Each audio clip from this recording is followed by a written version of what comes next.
In the late 19th and early 20th centuries, as the British Empire tightened its grip on Burma, present-day Myanmar, a unique cultural artifact emerged at the intersection of imperialism, technology, and visual culture, the postcard.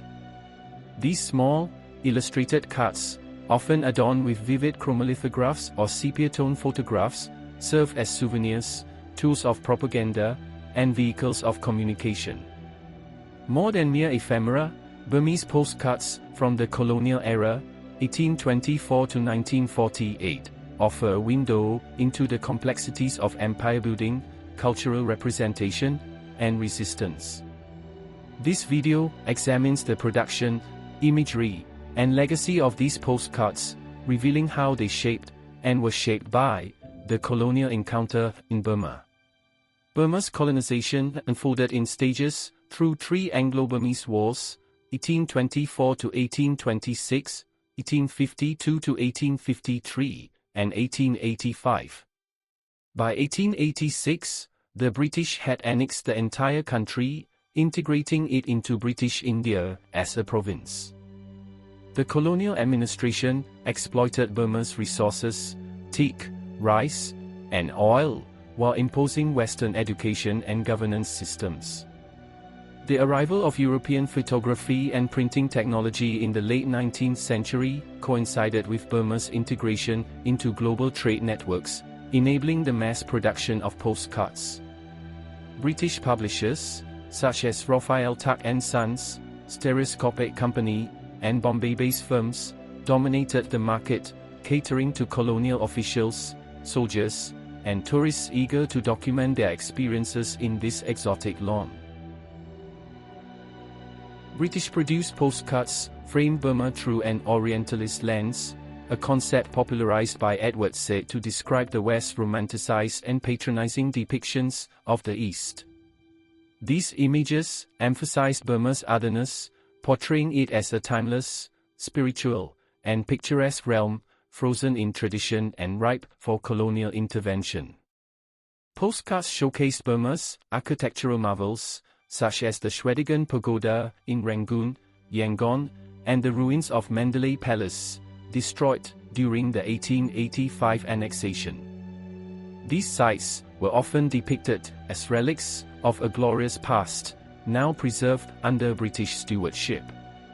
The juxtaposition of crumbling pagodas and modern colonial infrastructure, for example, railways, courthouses, reinforced narratives of Western progress and indigenous stagnation. Buddhism, central to Burmese identity, was portrayed as both spiritually profound and superstitiously backward. Postcards of monks meditating, or novices collecting alms, underscored British fascination with, and condescension toward, local religious practices. These images were not neutral, they served imperial propaganda.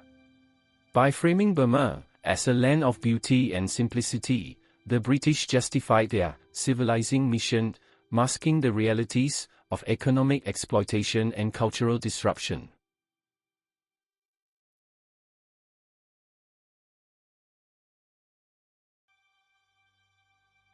Postcards were integral to Burma's emergence as a tourist destination. The British promoted the country as a mystical East accessible via steamship and rail. Travelers flocked to sites like Inner Lake, Bagan's temples, and Pagu's reclining Buddha, with postcards acting as portable mementos. Colonial era guidebooks and postcards emphasized Burma's safe exoticism, a land tamed by British efficiency at retaining its authentic charm. Images of European hotels, golf courses, and hill stations, for example, Maymyo, reassured tourists of imperial comforts. Tourism revenue flowed into British coffers, while local communities were relegated to service roles, for example, guides, vendors. Postcards depicting snake charmers, puppet shows, or traditional markets turned living cultures into consumable spectacles. Yet, paradoxically, these postcards inadvertently documented cultural practices at risk of erasure. Scenes of Tingyen, water festival, celebrations, or traditional theatre, performances, preserve visual records of Burmese traditions that colonial policies sought to marginalize. Burmese postcards, from the colonial era, embody the duality of empire. They are both instruments of domination and fragile repositories of memory. For the British, they were tools to legitimize conquest and commodify culture. For the Burmese, they became unintended archives of resilience, capturing fleeting moments of beauty and continuity amid upheaval.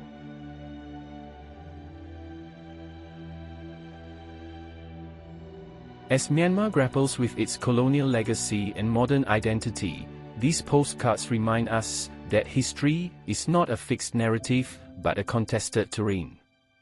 By critically engaging with these images, we confront the power dynamics of representation and honor the enduring spirit of a nation that refused to be erased, even on something as small as a postcard.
Thank you for watching and support Twin Gallery.